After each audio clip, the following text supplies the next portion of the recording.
Hello hi மக்களே, எல்லாத்துக்கும் வணக்கம்.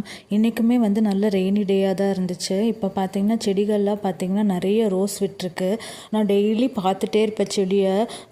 என்ன சொல்கிறது, நம்ம இருக்கும்போது ஒன்றுமே வராது. நம்ம திடீர்னு எங்கேயாச்சும் 2-3 நாள் போயிட்டு வந்தோம்னா நிறைய ரோஸு, பச்சை மிளகா, அதுக்கப்புறமா தக்காளி எல்லாமே வந்திருக்கு. அது பார்க்கும்போதே ரொம்ப சந்தோஷமாக இருந்துச்சு. கத்திரிக்காய்கள்லாம் இப்போ தான் பிடுங்கிட்டு போனேன்.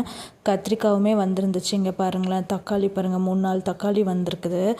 நான் இருக்கும்போது செடியே பார்த்துட்ருப்பேன், இன்னும் வரலன்னு சொல்லிட்டு. இப்போ பார்த்திங்கன்னா நிறைய ரோஸு, ஒரு 15 ரோஸு விட்டுருக்கு மக்களே. நான் ஃபஸ்ட்டே கட் பண்ணிட்டேன் அதுக்கு முன்னாடியே. இங்கே பாருங்களேன், ஒரு 4 ரோஸ் கட் பண்ணியிருக்கிறேன்.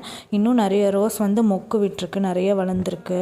இப்போ ரெய்னி அலர்ட் தானே கொடுத்துருக்காங்க. ஸோ அதனால தான் இப்போ மழை இதாக இருக்குது. இன்றைக்கி காலையிலே பார்த்திங்கன்னா தக்காளி குழம்பு வச்சுட்டேன். ரொம்ப தண்ணியாகிடுச்சு.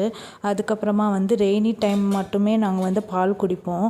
பால் சூடாக குடிக்கிறதுக்கு நல்லாயிருக்கும்னு. அப்புறம் மத்தியானம் எனக்கு மட்டும் நான் இந்த பாஸ்தா தான் பண்ணேன். அவர் இல்லை, அதனால் எனக்கு மட்டும் சிம்பிளாக பண்ணிட்டேன்.